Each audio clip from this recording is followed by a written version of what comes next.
Virginia Woolf. Adeline Virginia Woolf was an English writer, and one of the foremost modernists of the 20th century.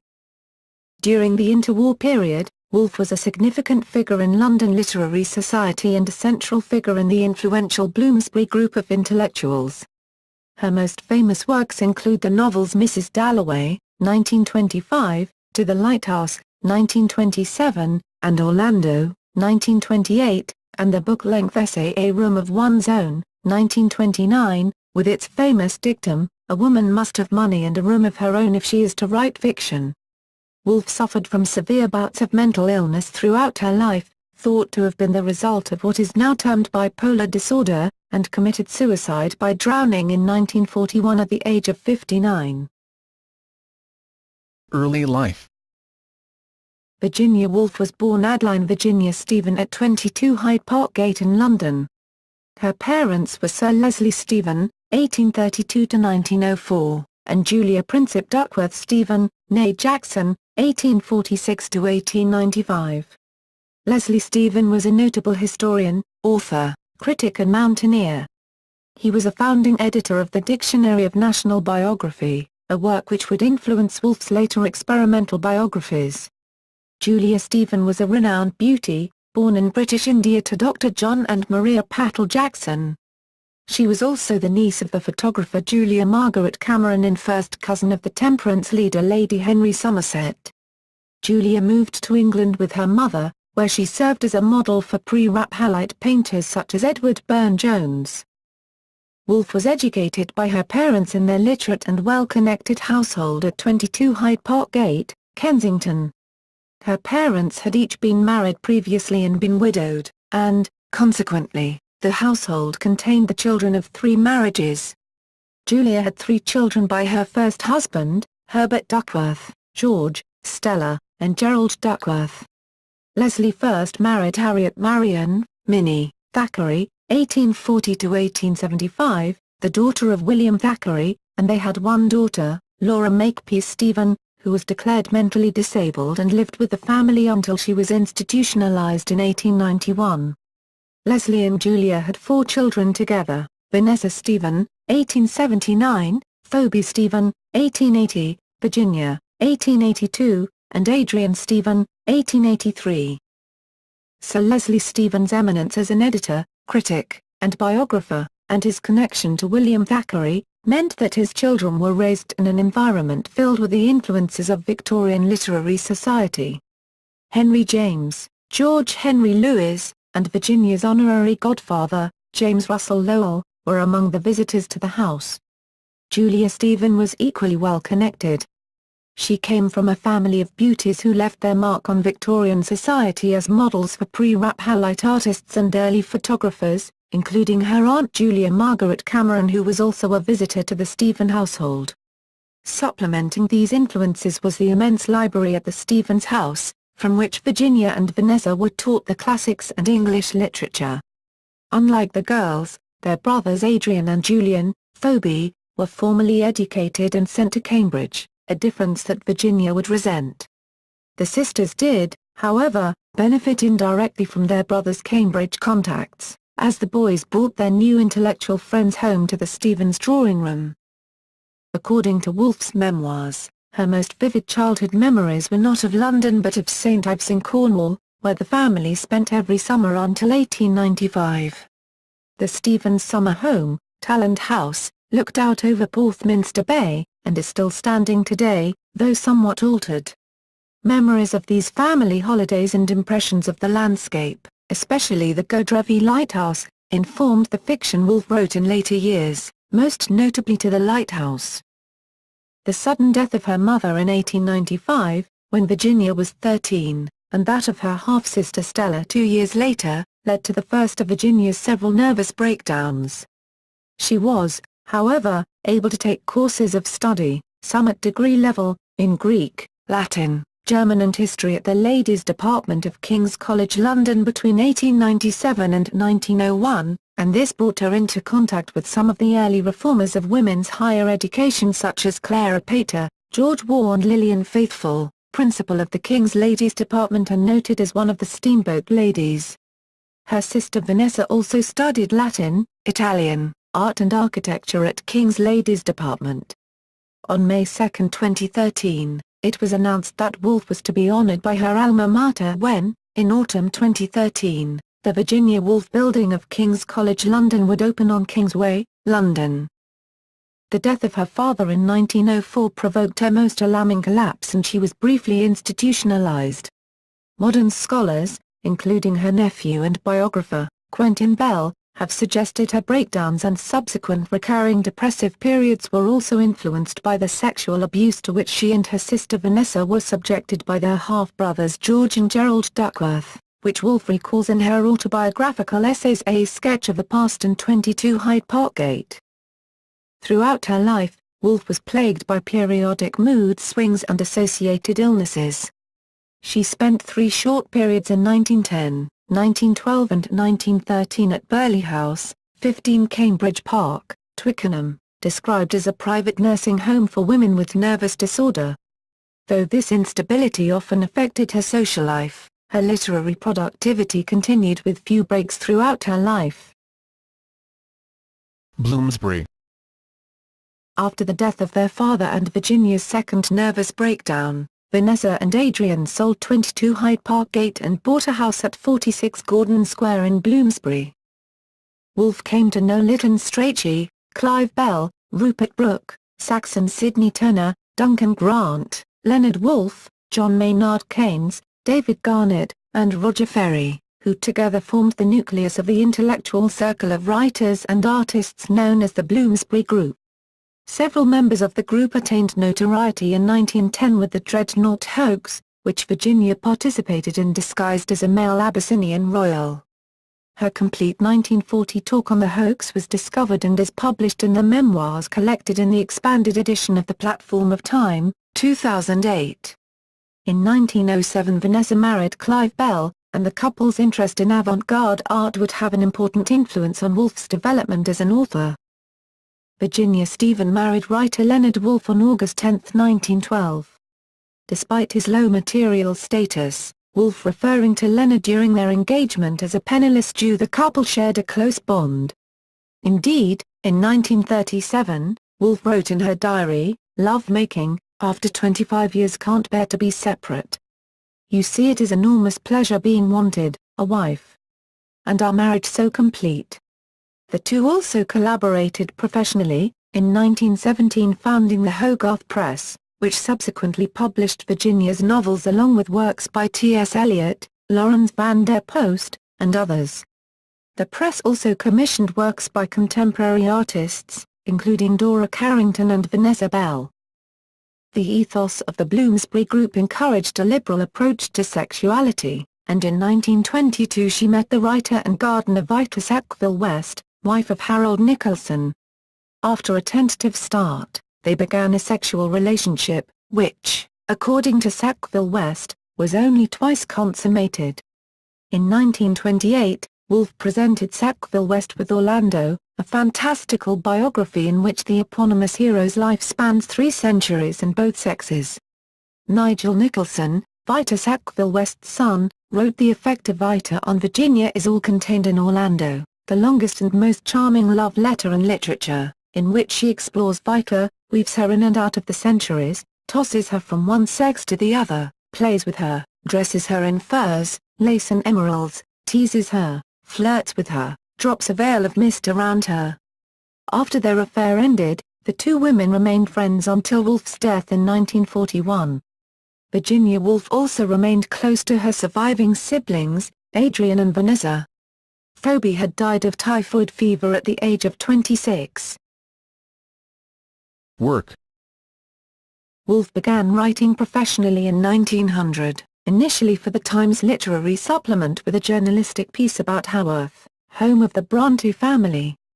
Her first novel, The Voyage Out, was published in 1915 by her half-brother's imprint, Gerald Duckworth and Company Limited.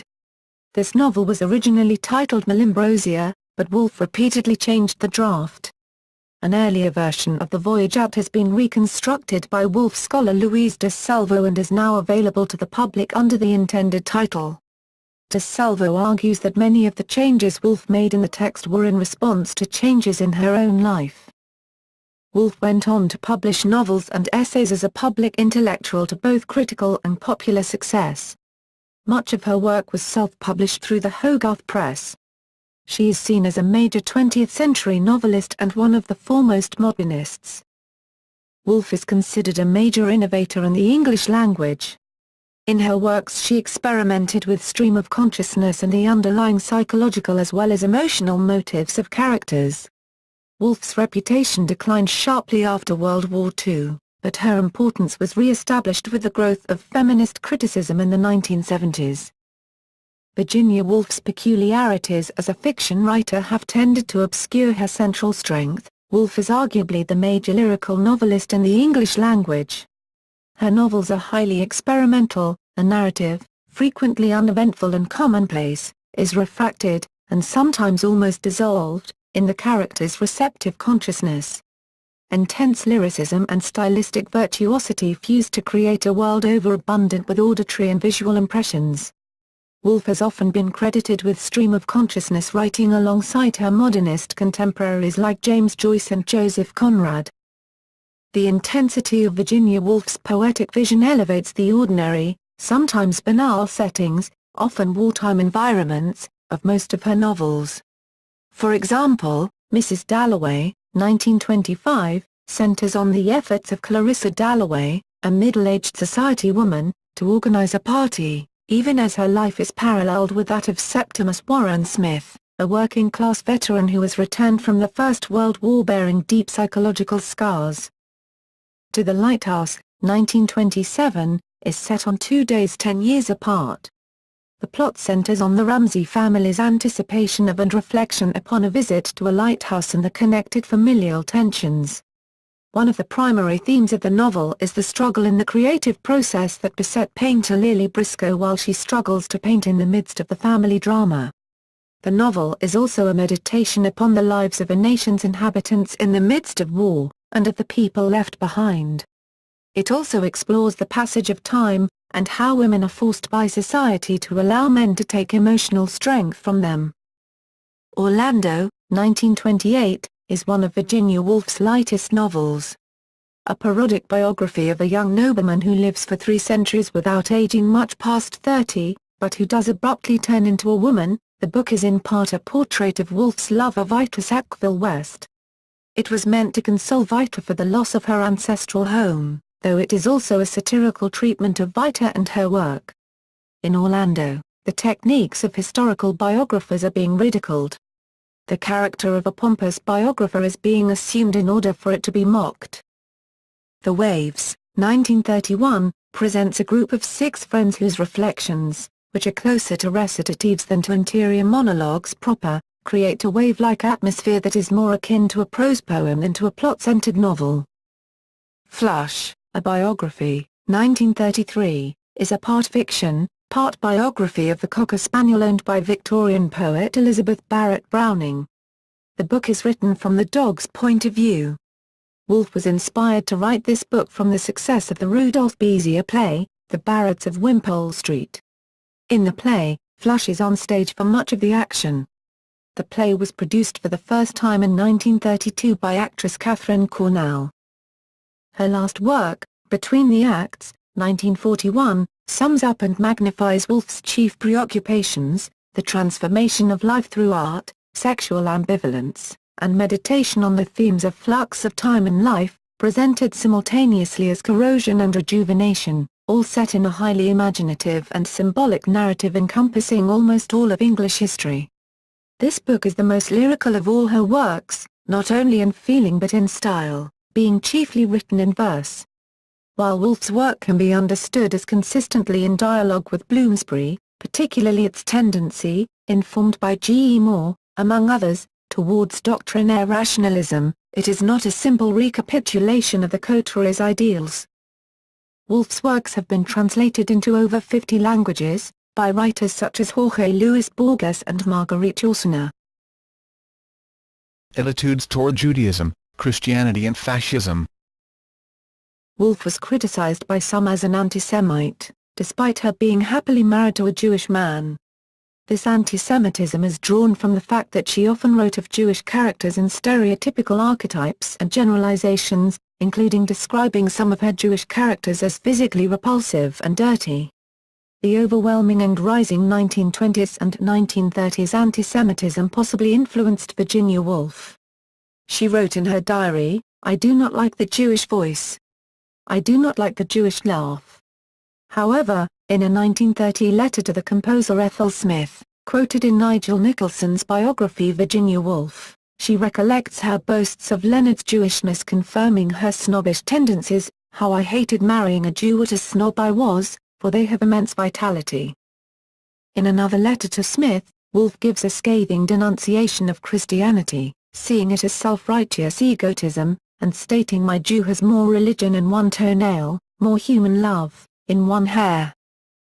Woolf and her husband Leonard hated and feared 1930s fascism with its anti-Semitism even before knowing they were on Hitler's black list. Her 1938 book Three Guineas was an indictment of fascism. Death. After completing the manuscript of her last, posthumously published, novel, Between the Acts, Woolf fell into a depression similar to that which she had earlier experienced. The onset of World War II, the destruction of her London home during the Blitz, and the cool reception given to her biography of her late friend Roger Ferry all worsened her condition until she was unable to work. On March 28, 1941, Woolf put on her overcoat, filled its pockets with stones, walked into the River Ouse near her home, and drowned herself. Woolf's body was not found until April 18, 1941. Her husband buried her cremated remains under an elm in the garden of Monk's house, their home in Rodmore, Sussex. In her last note to her husband she wrote, Modern scholarship and interpretations. Though at least one biography of Virginia Woolf appeared in her lifetime, the first authoritative study of her life was published in 1972 by her nephew Quentin Bell. Herman Lee's 1996 biography Virginia Woolf provides a thorough and authoritative examination of Woolf's life and work. In 2001 Louise De Salvo and Mitchell A. Liska edited the letters of Vita Sackville West and Virginia Woolf. Julia Briggs's Virginia Woolf, An Inner Life, published in 2005, is the most recent examination of Woolf's life. It focuses on Woolf's writing, including her novels and her commentary on the creative process, to illuminate her life. Thomas Zorse's book My Madness Saved Me, The Madness and Marriage of Virginia Woolf, ISBN 0-7658-0321-6, was published in 2006. Feminism.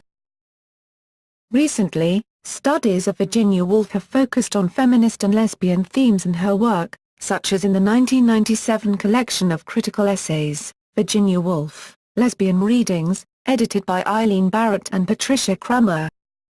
Woolf's best-known non-fiction works, A Room of One's Own, 1929, and Three Guineas, 1938, examine the difficulties that female writers and intellectuals face because men hold disproportionate legal and economic power in the future of women in education and society.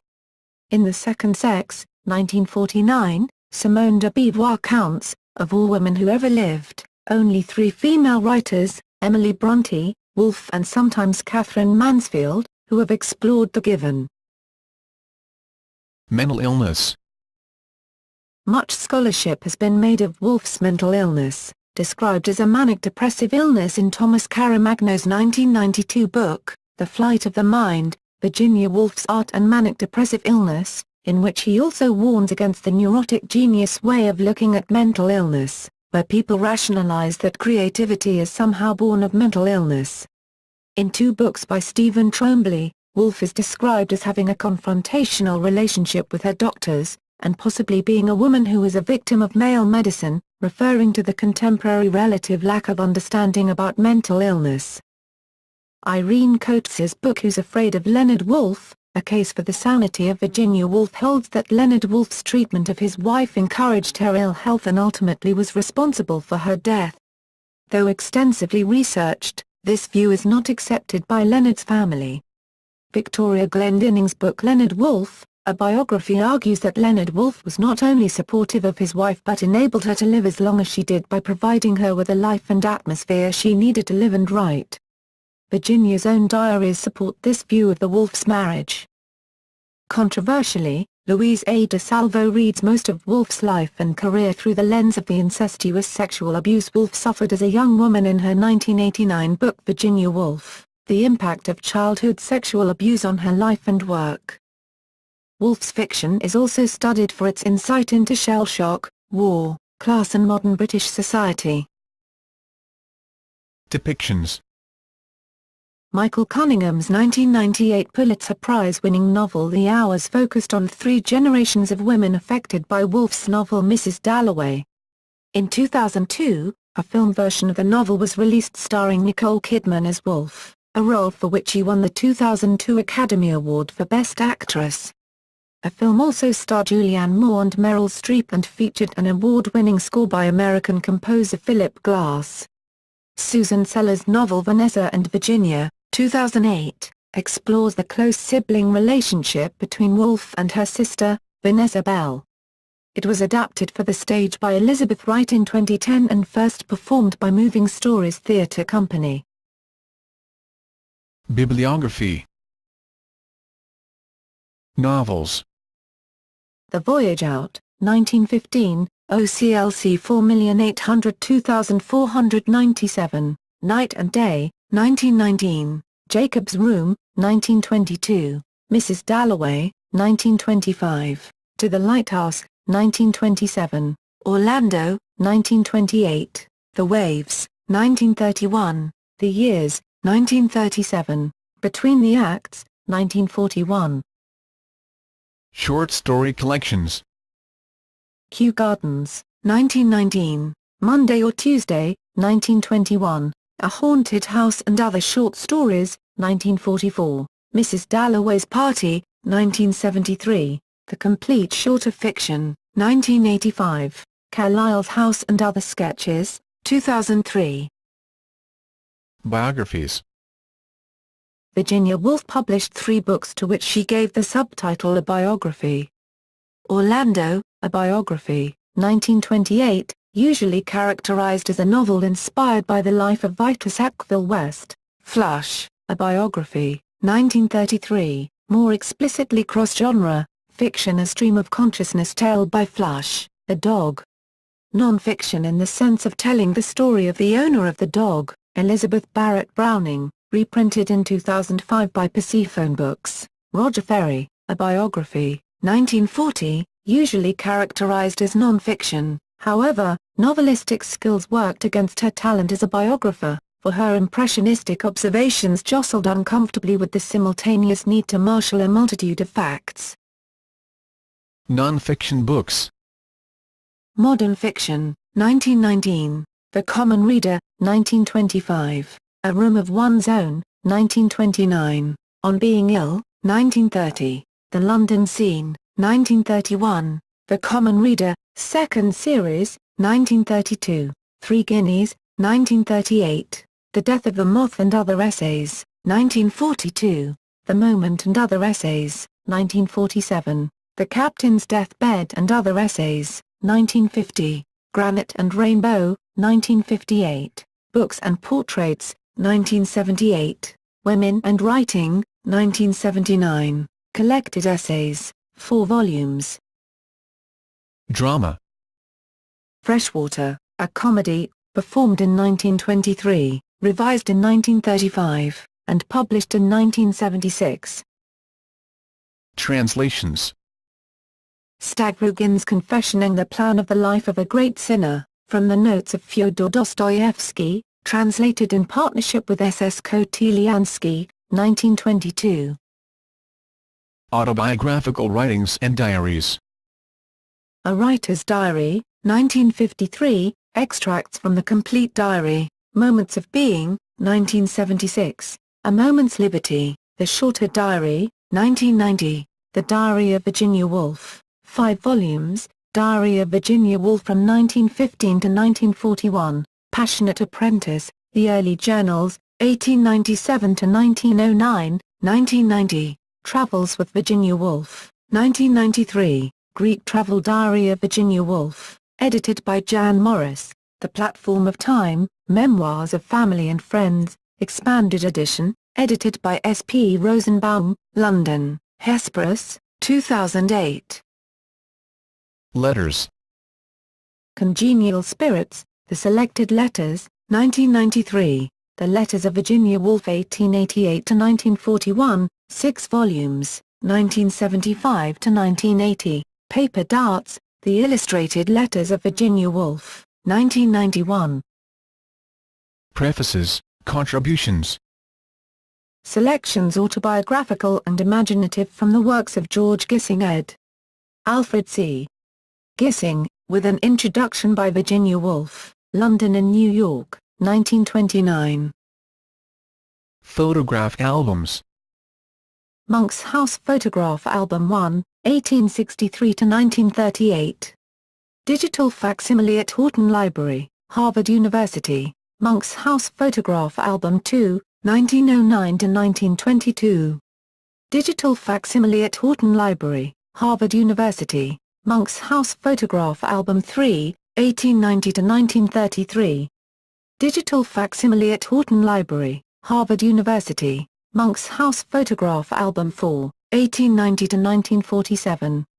Digital facsimile at Houghton Library, Harvard University, Monk's House Photograph Album 5, 1892–1938.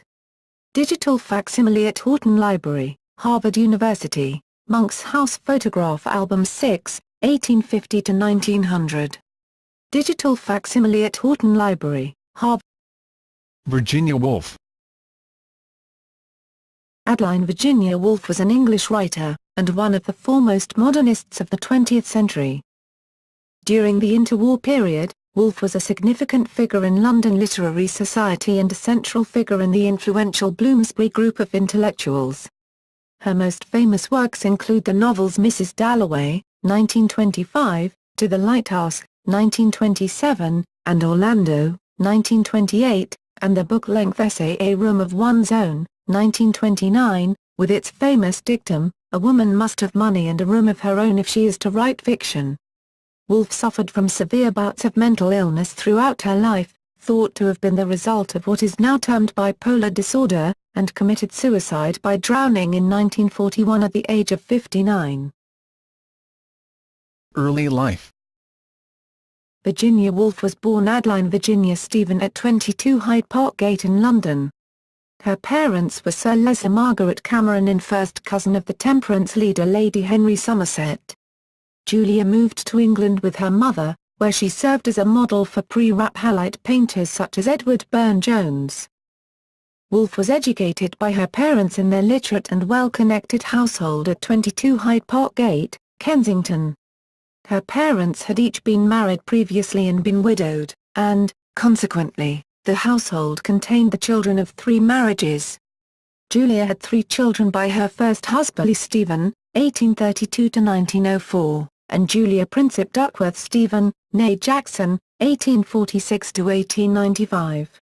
Leslie Stephen was a notable historian, author, critic and mountaineer.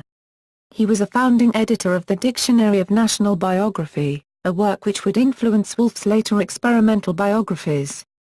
Julia Stephen was a renowned beauty, born in British India to Dr. John and Maria Patel Jackson. She was also the niece of the photographer Julian, Herbert Duckworth, George, Stella, and Gerald Duckworth. Leslie first married Harriet Marion, Minnie, Thackeray, 1840–1875, the daughter of William Thackeray, and they had one daughter, Laura Makepeace Stephen, who was declared mentally disabled and lived with the family until she was institutionalized in 1891.